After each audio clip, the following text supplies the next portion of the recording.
और वहीं से AQ खान को एक सीक्रेट कंपनी मिली यूरेनको, जो न्यूक्लियर फ्यूल एनरिचमेंट के सेंट्रीफ्यूज बनाती थी।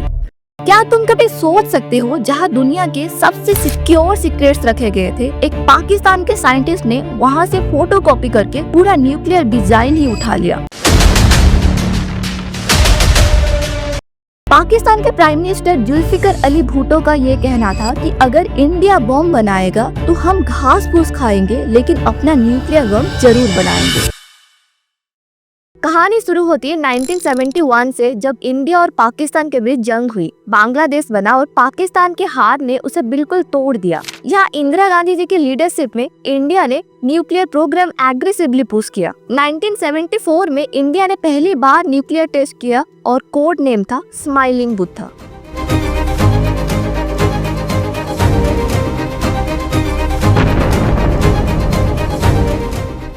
वहाँ पर पाकिस्तान के प्राइम मिनिस्टर जुल्फिकर अली भुट्टो ने तुरंत अनाउंस कर दिया, अगर इंडिया न्यूक्लियर बम बनाएगा तो हम घास फूस खाएंगे, लेकिन अपना न्यूक्लियर बम जरूर बनाएंगे। पर प्रॉब्लम ये थी कि पाकिस्तान के पास ना रिसोर्सेज, ना एक्सपर्ट, ना ही टेक्नोलॉजी थी। और उसी गैप को भरने के लिए एक नाम सामने आया, नाम था अब्दुल कादिर खान। अब्दुल कादिर खान 1936 में भोपाल इंडिया में पैदा हुआ था। पार्टीशन के बाद उनका पूरा परिवार पाकिस्तान शिफ्ट हो गया था। पढ़ाई में काफी ब्रिलियंट थे, तो यूरोप जाके मेटलर्जी में इंजीनियरिंग किया और वहीं पर उनको एक सीक्रेट कंपनी मिली यूरेनको, जो न्यूक्लियर फ्यूल एनरिचमेंट के सेंट्रीफ्यूज बनाती थी। वहीं से शुरू होती है असली कहानी। तो AQ खान ने यूरेनको के डिजाइन, ब्लूप्रिंट्स और सेंसिटिव डॉक्यूमेंट्स चोरी कर लिए। एक तरह से उन्होंने कट कॉपी पेस्ट कर लिया वेस्ट का न्यूक्लियर सीक्रेट और लेकर आगे पाकिस्तान को। क्या तुम सोच सकते हो, जहां दुनिया के सबसे सिक्योर सीक्रेट्स रखे गए थे, एक साइंटिस्ट ने वहां से फोटोकॉपी करके पूरा न्यूक्लियर डिजाइन उठा लिया। तो 1976 में पाकिस्तान में कोहूटा रिसर्च लैबोरेटरीज बनाई गई। इसका काम यूरेनियम को एनरिच करना ताकि बम बनाया जा सके। अब सवाल ये है, यूरेनियम एनरिचमेंट होता कैसे है? तो सिंपल शब्दों में बताऊं तो इमेजिन करो, तुम्हारे पास चावल और कंकड़ की एक मिक्सचर है और तुम्हें सिर्फ कंकड़ और चावल को अलग करना है और जिसमें से सिर्फ चावल चाहिए, तो तुम्हें बार बार उसे फिल्टर करना पड़ेगा। और वैसे ही यूरेनियम ओर में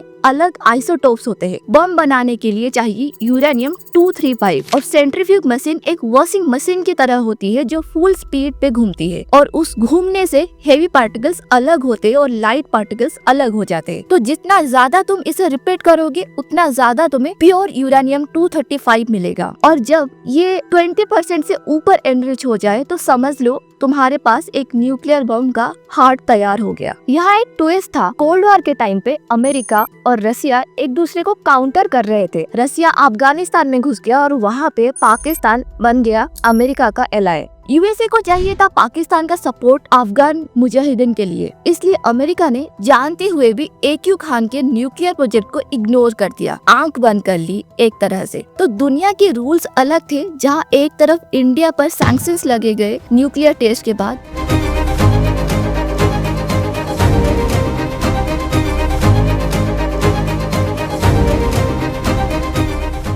वही पाकिस्तान को छुप छुप के मदद मिलती रही। 1980s के एंड तक पाकिस्तान के पास बम का डिजाइन रेडी था। AQ खान को पाकिस्तान में हीरो की तरह ट्रीट किया जाने लगा। उन्हें मोहसिन पाकिस्तान का टाइटल भी दिया गया। तो दूसरी तरफ इंडिया भी चुप नहीं बैठा था। साइंटिस्ट क्वाइटली अपने प्रोग्राम को डेवलप कर रहे थे। और फिर आता है 1998 पोखरण 2 की बात।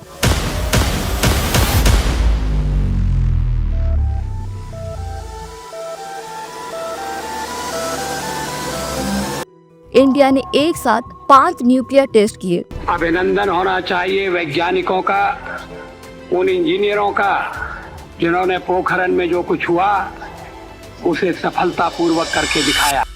दुनिया शॉक हो गई। पाकिस्तान के लिए ये चैलेंज था। सिर्फ 17 दिन बाद यानी 28 में 1998 को पाकिस्तान ने अपने चगाई हिल्स के अंदर टेस्ट किए। पहाड़ सफेद हो गए न्यूक्लियर ब्लास्ट से और पाकिस्तान ऑफिशियली बन गया दुनिया का 7th न्यूक्लियर पावर। और उस दिन को पाकिस्तान में यौम तकबीर के नाम से मनाया जाता है। लेकिन दोस्तों, कहानी यहाँ खत्म नहीं होती। 2000 में एक बड़ा सीक्रेट खुला, यानी AQ खान ने अपना न्यूक्लियर नॉलेज सिर्फ पाकिस्तान तक सीमित नहीं रखा था। इन्वेस्टिगेशन में पता चला कि उन्होंने ईरान, लीबिया और नॉर्थ कोरिया तक को न्यूक्लियर डिजाइन और सेंट्रीफ्यूज टेक्नोलॉजी बेची थी। एक पूरा ब्लैक मार्केट बना दिया गया जिसे कहते हैं खान न्यूक्लियर नेटवर्क। 2004 में जब ये सब कुछ एक्सपोज हो गया, AQ खान को हाउस अरेस्ट कर दिया गया। लेकिन पाकिस्तान के लोग उन्हें अभी भी एक हीरो कहते रहे क्योंकि उन्होंने पाकिस्तान को दुनिया का पहला न्यूक्लियर बॉम्ब दिया था। आज के टाइम पे यानी 2024 के एस्टिमेट्स के हिसाब से इंडिया के पास लगभग 172 न्यूक्लियर वॉरहेड्स है और पाकिस्तान के पास 170, मतलब दोनों लगभग बराबर खड़े हैं। पर डिफरेंस ये है कि इंडिया की ऑफिशियल पॉलिसी है नो फर्स्ट यूज,